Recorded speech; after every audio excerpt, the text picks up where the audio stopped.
Okay, let's move on to good old Evan. Trapper is a character who we can't even be too sure that he's even become a killer on his own will. In his lore, especially his tome lore, it's heavily inferred that he was greatly corrupted by the entity prior to getting taken, and even upon being taken had a great degree of resistance against the entity. The hooks that puncture his skin also suggest that possibly he was originally taken as a survivor, and those hooks remain there on his body as a reminder of his time as one. Evan further makes friends with his father's abused workers, he's a talented artist, and generally the evil within doesn't seem there until it's forced into him. Evan is redeemable, I think, and could have just as easily been a survivor.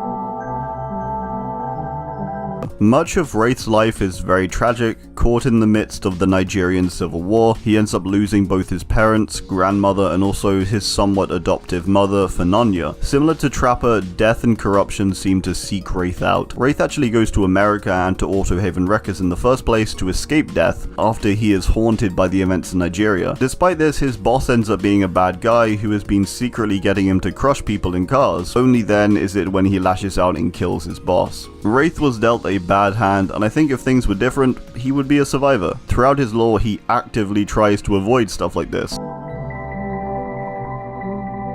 Huntress with her childlike mind is likely acting off of defense for her territory. However, this still means even if she hadn't been raised in the way she was, that she would act in a territorial manner due to a confusion of the world around her. It's kinda sad for the killers like this who don't really understand what they're doing. They just aim to survive, but I don't think Huntress could ever be a survivor. Billy has a rough upbringing with horrid parents who treat him incredibly poorly. Through all this, Billy appears to be a nice person under the rising hatred that his parents cause. Despite this though, there is an element to Billy that enjoys the killing he's made to do, and the killing he later does on his own volition. He laughs on multiple occasions when killing police deputies, and yeah, I think although he was mistreated and misled, I still think that his tragedy almost is that the damage is done and there's no going back for him. Maybe if he wasn't locked away all those years, he could have ended up the same still. Who knows? It's tragic, but I don't think Billy could be a survivor.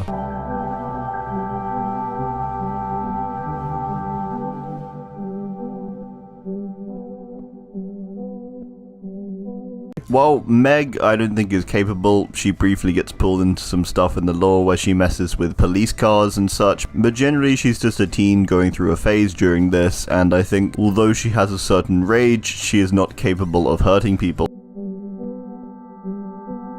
Claudette is not the type to one day be a killer. She's one of the least likely, I think. She has a very large imagination, and generally she's intelligent despite feeling a bit out of place. No, basically.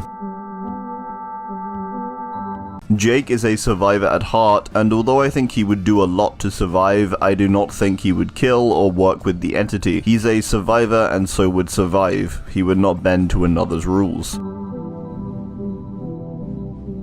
Now, the first one you may be confused about, who I didn't rule out right away, is Dwight, or innocent baby Dwight. What could this little guy ever have done wrong? Well, I'm here to tell you that he's not as innocent as he looks. If we look into the lore and into his tome lore named A Story by Any Other Name, we can see both in the lore itself but also in a cutscene that he drugs his boss through spiking his coffee. This leads to his boss strangling an employee after he thinks he's stepped into a room of monsters, likely due to it being some kind of hallucinogen. This may not seem like a lot, but that's how it all starts. It starts out with something small like this, and who knows what he's capable of. Also, this instance could have ended in a much worse way. His boss could have actually killed this man if it weren't for the people around. Sure, this could be a lack of judgment on Dwight's part on how much of the hallucinogen to use, but this shows how dangerous and poorly this could have gone. He seemed shocked by his actions, however, but I think Dwight still is going to get a mark of possibly becoming a killer just because there's the edge to him to act on things like these, which is a common trait of the current killers in the lore.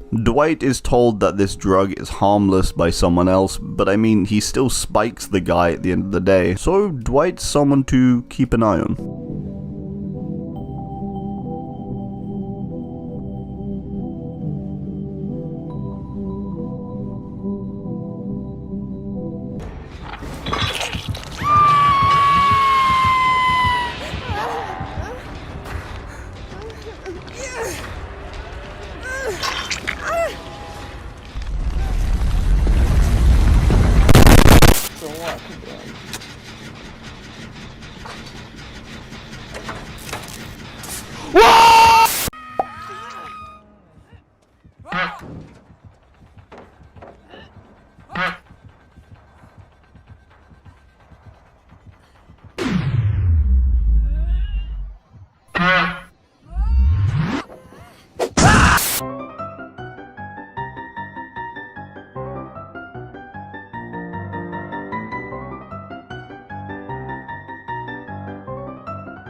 What y'all doing, son?